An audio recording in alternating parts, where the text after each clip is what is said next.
வணக்கம் நண்பா. TNSTC latest செய்திகள். சிஎன்ஜி பேருந்துகளால் மாதம் ரூபாய் 3 லட்சம் சேமிப்பு.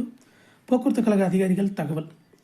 சிஎன்ஜி அழுத்தப்பட்ட இயற்கை எரிவாயு தொழில்நுட்பத்தால் இயங்கும் பேருந்துகளால் மாதம் ரூபாய் 3 லட்சம் சேமிக்கப்படுவதாக அரசு விரைவு போக்குவரத்து கழக உயரதிகாரிகள் தெரிவிக்கின்றனர்.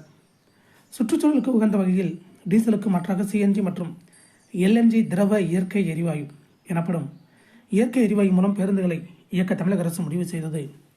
இதன் தொடர்ச்சியாக சிஎன்ஜி மூலம் இயங்கும் வகையில் பேருந்துகள் மாற்றியமைக்கப்பட்டன.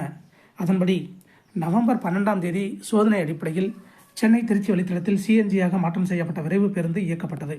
இதில் எவ்வித சிக்கலும் இல்லாத நிலையில் ஓட்டுநர் நடத்துனரும் இதற்கு ஆதரவான கருத்துக்களை முன்வைத்ததைத் தொடர்ந்து சென்னை சேலம் வழித்தடத்திலும் சிஎன்ஜி விரைவு பேருந்துகள் இயக்கப்பட்டன. தற்போதைய நிலவரப்படி விரைவு போக்குவரத்து கழகத்தில் 4 பேருந்துகள் சிஎன்ஜி தொழில்நுட்பத்தில் இயக்கப்பட்டு வருகின்றன. இதன் மூலம் விரைவு போக்குவரத்து கழகத்துக்கு எரிபொருளுக்கான செலவு சேமிக்கப்பட்டுள்ளதாக அதிகாரிகள் தெரிவித்துள்ளனர்.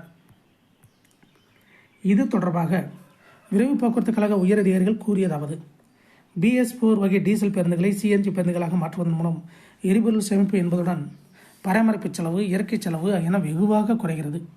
இந்த பேருந்துகளை சோதனை முறையில் மாற்றியமைப்பதற்கு எரிவாயு நிறுவனங்களும் தங்கள் பங்களிப்பை கொடுக்கின்றன. திருச்சிக்கு இயக்கப்படும் பேருந்தை ஐஆர்எம் என்ற நிறுவனமும், சேலத்துக்கு இயக்கப்படும் பேருந்தை இந்தியன் ஆயில் நிறுவனமும் சிஎன்ஜியாக மாற்றியமைத்துள்ளன. இவ்வகை பேருந்துகள் மூலம் 1 கிலோமீட்டருக்கு ரூபாய் 3 முதல் 4 வரை மிச்சமாகிறது. அதன்படி ஒரு பேருந்துக்கு ஒரு மாதத்துக்கு ரூபாய் 75,000 மிச்சமாகிறது. 4 பேருந்துகளும் சேர்த்து ரூபாய் 3 லட்சம் வரை விரைவு போக்குவரத்து கழகத்தால் சேமிக்கப்படுகிறது. தற்போது சோதனை முறையில் பேருந்துகள் இயக்கப்படும் நிலையில் இது தொடர்பான அறிக்கை அரசிடம் சமர்ப்பிக்கப்படும். தொடர்ந்து அரசு பரிசீலித்து திட்டத்தை விரிவாக்கம் செய்ய முடிவு செய்தால் நிதி ஒதுக்கீடு செய்யப்பட்டு மேலும் சில பேருந்துகள் சிஎன்ஜியால் இயங்கும் வகையில் மாற்றம் செய்யப்படும் என்றனர். இது போன்ற போக்குவரத்து துறை அப்டேட்டுகளை தெரிந்து கொள்ள நம்ம சேனல் சப்ஸ்கிரைப் பண்ணுங்கள், ஷேர் பண்ணுங்கள், லைக் பண்ணுங்கள். நன்றி, வணக்கம்.